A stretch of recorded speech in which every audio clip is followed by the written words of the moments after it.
Oh my god, it's ObamaWhip.com guy here. Listen to Bill Binney here.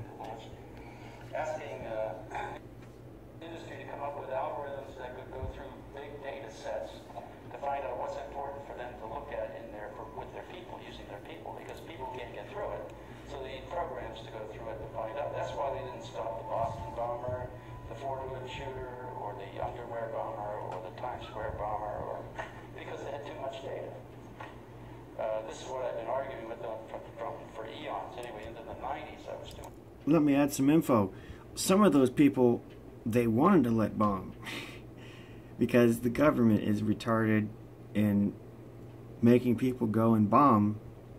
So they'll set up a thing where they'll torture someone like Myron May. He'll go and do a shooting spree, but they're there spying on him the whole time, knowing it's going on. So they don't really want to stop some of this. They actually want to provoke it. So that's why certain bombings don't get prevented.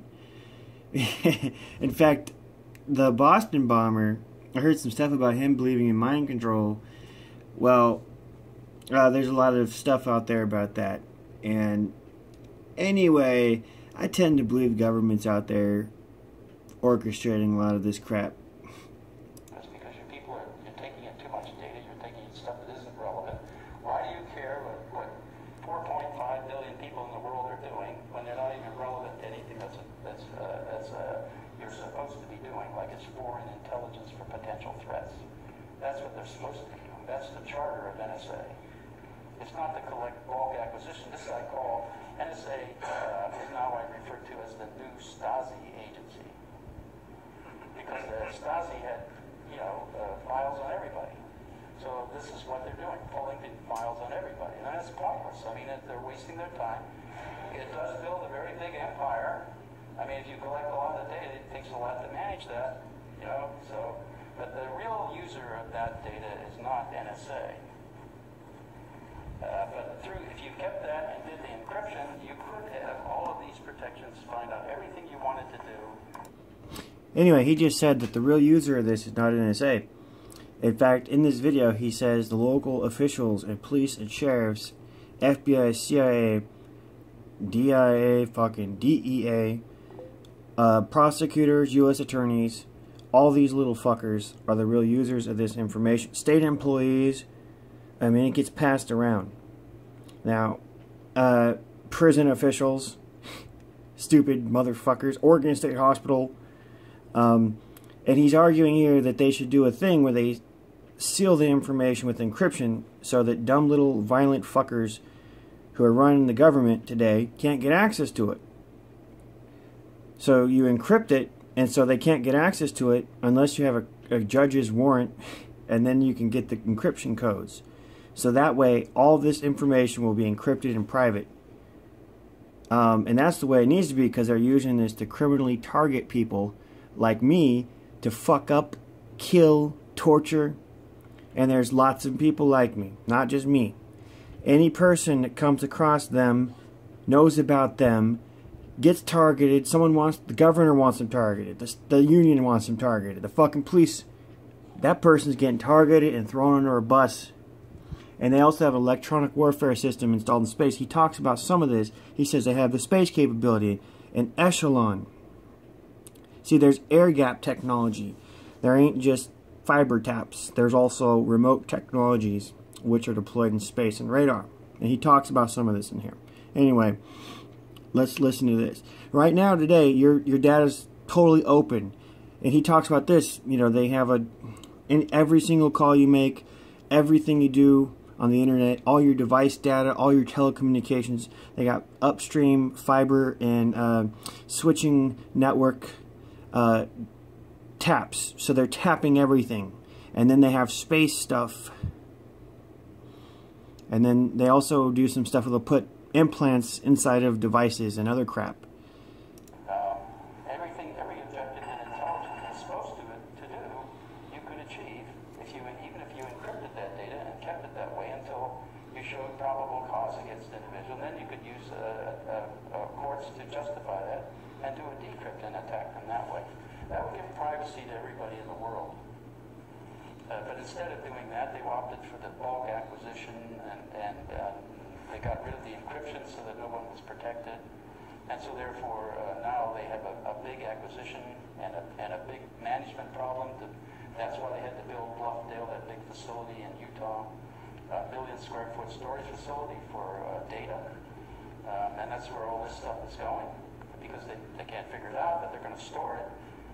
With the understanding that somewhere down the line, someone will come up with an algorithm that will be able to go through it. Anyway, I also disagree with what he's saying here, because they got artificial intelligence at different levels of the system. And so the artificial intelligence, you have these genetic algorithms and these really advanced algorithms, voice, image recognition. The voice recognition, and Russell Tice talked about this, it's where your calls are being recorded. Russ Tice is a whistleblower. And when they're recorded, every call is recorded in America. Anything going through America is recorded, 100%. And then 80% of the world's content's recorded, according to Benny here. But anyway, it passes through these data centers, and they have voice recognition. So a computer is, and he'll talk about this too. Bill Binney says, oh, they bring transcribes, some of it. That's essentially what it is. But the software can read what you're saying and doing very well. Just like lie detection software and voice recognition software, reading what your intentions are, your emotions. It's actually doing that. And this is actually what he's talking about here. Bill Binney's not going into all that. But maybe that's some information we need to get to him, because there's stuff out there about this. So they do have this software. And the image recognition is so fucking good.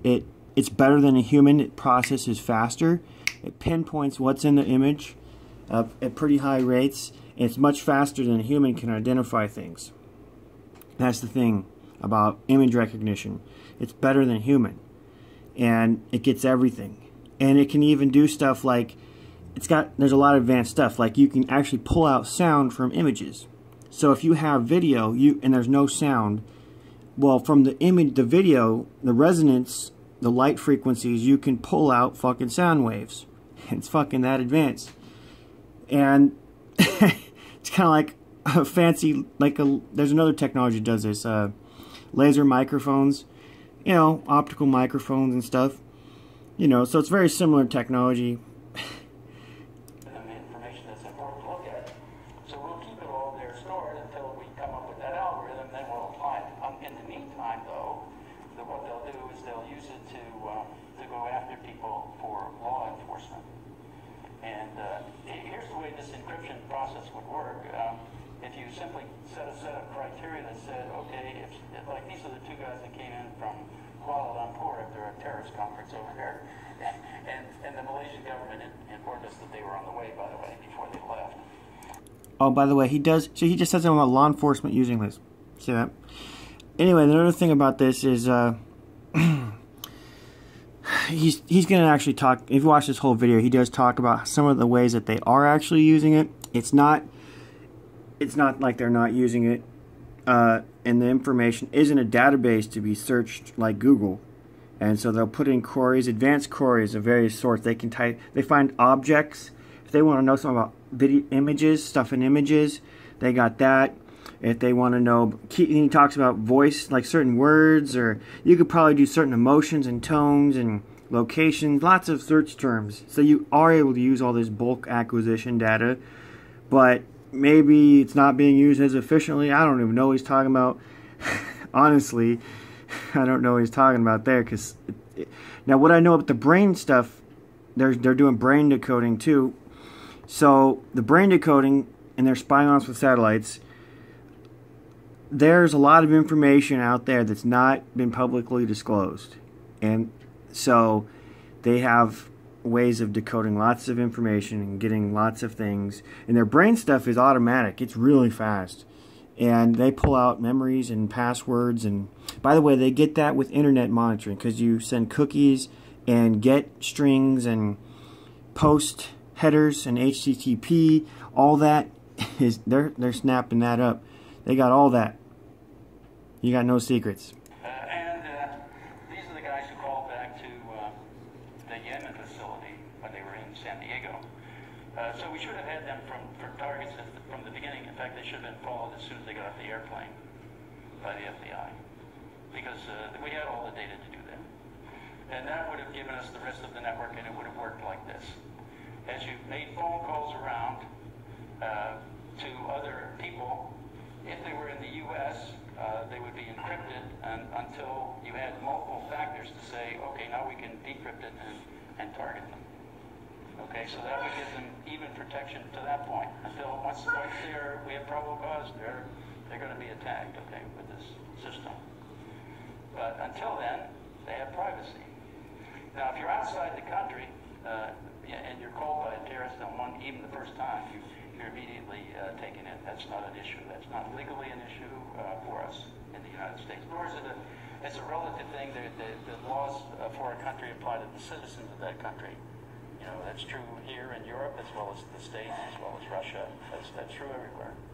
So when it comes to a foreigner contacting a terrorist, whether or not they're in the U.S., now we can target them without any trouble first time they make the call. And that's still legal. And you want your country to do that anyway. Because if you have a known terrorist in your country calling somebody outside the country, you want to know who that is. And you want to follow what they're saying so you can prevent it or intervene. Right? That's the whole point of it. And it doesn't matter whether it's satellite or a regular telephone. And you can see how these networks end, or email. And this is how that network would have been reconstructed if they'd used a targeted approach. All of it would have been legal, and all of it would have been, let me go back to that one. That one shows the first call to the Hollywood facility inside the United States. Well, okay, we encrypt that value. So you can't tell who it is until we have probable cause, at which time you automatically do an decrypt, and then you start targeting them, and then you find out who they are. That's the way the building process for analysis would work in this system. This is, of course, not what they decided to do, but you can see, this is to give you an idea of how that would work. That's all. And show you how you could have protection from your identity all along until probable cause was shown, and that was an effective way to do it. And it would have given privacy not only to everybody in the United States, but everybody in the world. That's not the option they picked. They picked the bulk option. And the bulk option is, look, in this case, this is the PRISM slide that showed how PRISM inputs, this is including the CIA and the FBI, who have access through this data, through this mechanism here. This is the way they put it.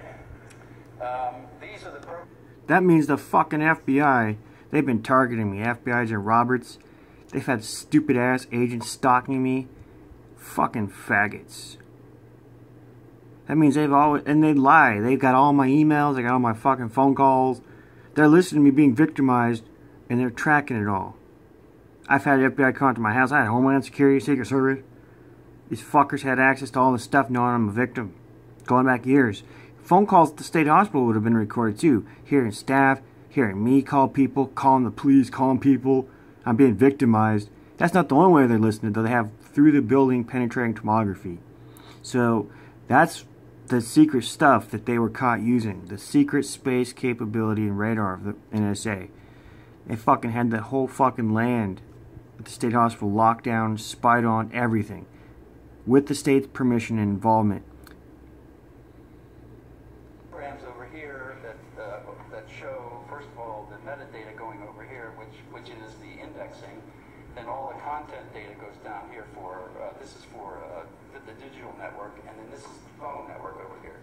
So you can see the two networks, and that information down here is indexed down here to the metadata and the graphing and the relationships, the social networks that are built for everybody in the world.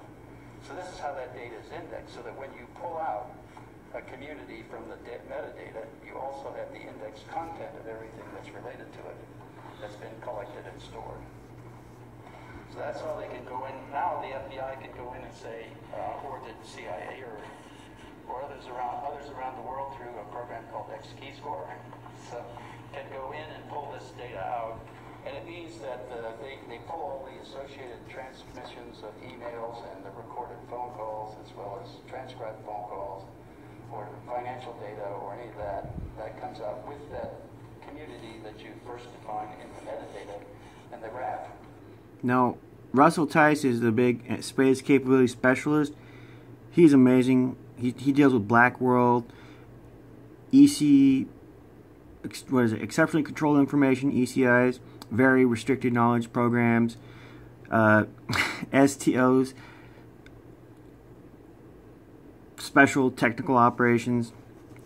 This guy's the one who dealt with the highest end shit, the high tech crap. This phone tapping crap's a low tech side, he says. And then you also have Dr. Robert Duncan. So he's the other big whistleblower, and then Fred Bell. These are the guys where you want to learn the real stuff. That's who you go to. You want to learn the high tech shit, and you also go to the patents and crap. These are the programs that are doing that. And PRISM, by the way, this is only the PRISM input. You can put the upstream in place of PRISM, or you can put the echelon, or you can put any other collection system they have in place of PRISM. Here, it all feeds into the same databases. They have holographic space-based imaging. They scan your whole body. They got a perfect scan of your pussy, your butthole, your fucking brain, what you got stashed in your car. They got everything. They code your brain. They got your thoughts, and then they fucking beam in some radiation to fucking make you go psychotic. They want to fucking kill you under the table, and it's so fucking stealth they get away with it. PRISM was only one of the inputs. So well protected, I mean. It's not that stealth because everyone knows. That's the thing. Then they have, this is a slide made by an engineer, I can tell, because he talks about, here is how you discover. See, this is how you discover knowledge. It's low at the top and high at the bottom. Well, at the top is the different program, and it's based on metadata of known, they say strong selectors. That means it's... Anyway, this is a cool video.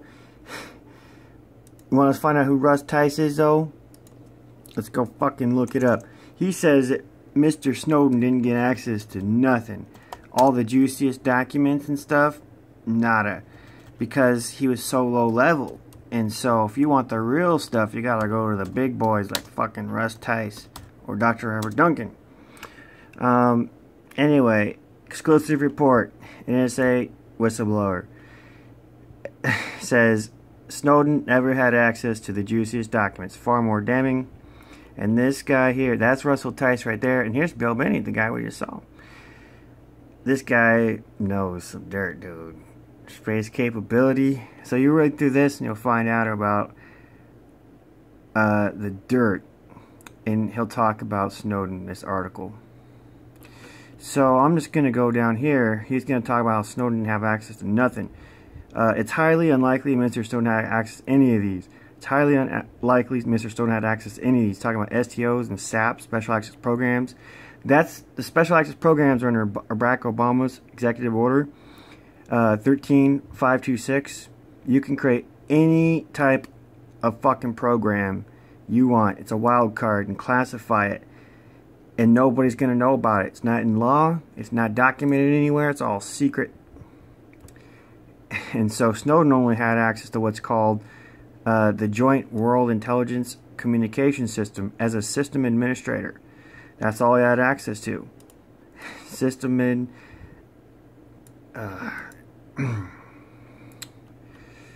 and let's see what else it says. But the ECI and very restricted knowledge systems are much higher levels of special compartmentalized clearance than the system Snowden had. And you have to be in the black world to get that clearance.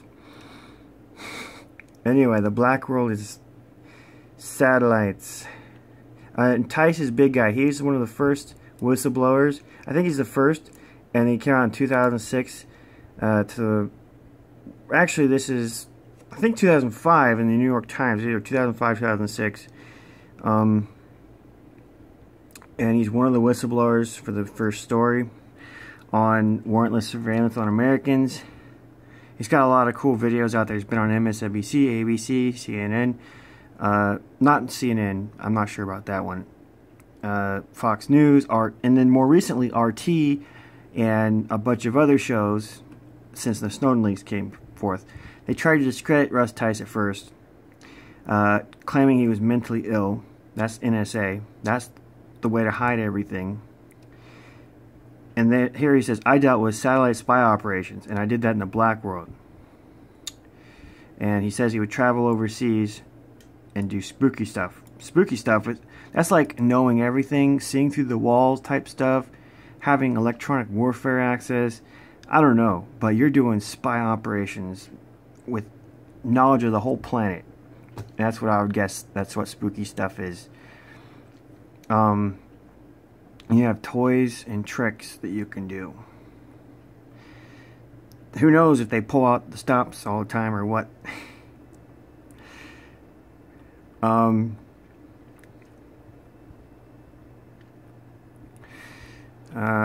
So we've got this article. This is a really cool article. I knew Russ Tice before Edward Snowden because I was in jail getting targeted, and I was reading. I actually found out about Russ Tice when I found an article on NSA remote neural monitoring and electronic brain link, and it's one of the first articles I read, so I knew all about this, and I'm reading about the phone taps.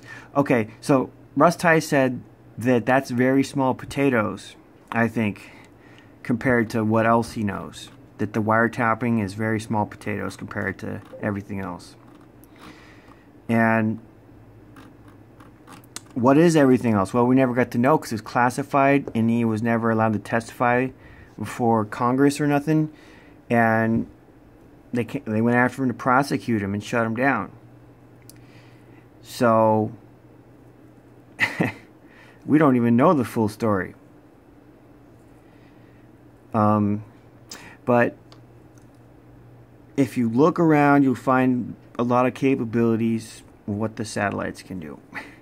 And that's where I think you should talk to Dr. Robert Duncan. Look at his book, The Matrix Deciphered and stuff. You look at the patent for remote brain reading and altering technologies. And then the building and ground penetrating tomography stuff. That's where they can scan through a mountain and see what's in the mountain. So if you go into a mountain, they can see you. You could be in a tunnel, and they're going to see you. They're going to see your car. They're going to see what's in your car. They're going to be able to get to you. You can go anywhere, and they're going to get to you. If you're a terrorist in some mountain out in the Gobi Desert, they're going to get to you. If you're fucking Saddam Hussein, and you're in Iraq, and you're living in a little hole in the ground like he was, they're going to see him. They're going to know. They're going to know very fast where Osama bin Laden is and where he's hiding. They're going to keep that secret because they have skill. They have strategy. They don't just go out and get him because they wait and see if they can use him. See, that's what the public doesn't understand. They're like, they don't know we knew where he was the whole fucking time. The government doesn't have to say that. The government doesn't tell us anything. That's the thing that people don't get. You find holes in information all over the place. We don't know none of this shit. The government doesn't tell the truth. And anyway, something is... Alright, so what am I going to do? Go to Dr. Robert Duncan and learn about... or drrobertduncan.com. I built that site. You'll hear some interviews. One of the other things they could do is direct radar and satellite frequencies into a person to assault them. And they're doing that. Electronic warfare stuff. That's ran by the NSA, Air Force, and Navy. Maybe the CIA's got some. If they get anybody, they can covertly assassinate them, give them cancer, make them get schizophrenia. You won't even know they don't have schizophrenia when they get hit. They're being controlled. It could all be a simulation. You can't stop it. It's broadcasting into them. They're dangerous people running our country. You can't get help because all the local officials are involved, like Bill Binney's here saying. They all got access. Notice they never told nobody about having access. Bill Binney, by the way, if you watch this, he talks about parallel constructions, how everyone knows through NSA and the surveillance crap. But what they do is they parallel construct another way of them knowing all the information. So here's the real side right here, and then over here is the parallel side where it's all fake. And that's the stuff they use in court and out in public. They don't ever tell you they're watching you over here in this side. So they're watching everybody. They got your attorneys tapped. You're tapped. Your family's tapped. They're listening to everything. They know everything. And they do that level of analysis and invasion when they're going after people. But they keep it all secret. So it's just for them to know, local, but they do abuse it. Okay, so they're hiding crime of government. And out in the public, they're masters at covering stuff up. They keep stuff secret. And unfortunately, that's the way it is.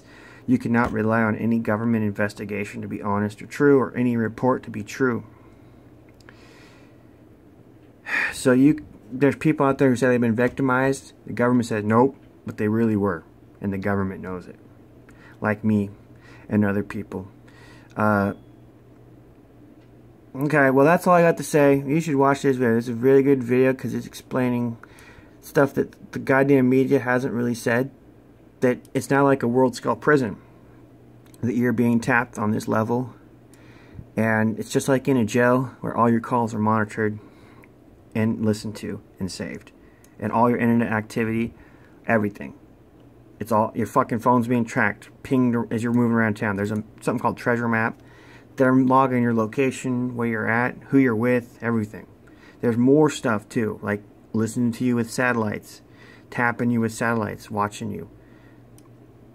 You got no privacy at all now with this crap. They get a picture of you from space when you're inside of a building. You know, they'll do a body scan. You're on the dump thinking you're on a toilet thinking you got privacy. No, you don't got privacy. They're listening to you fart every time you squirt. That's the way this fucking shit is. And you don't even know. You can't even tell they're there. Or who's listening, who's fucking doing this shit. That's the level it is. It's completely hidden from everybody how fucking invasive this crap is.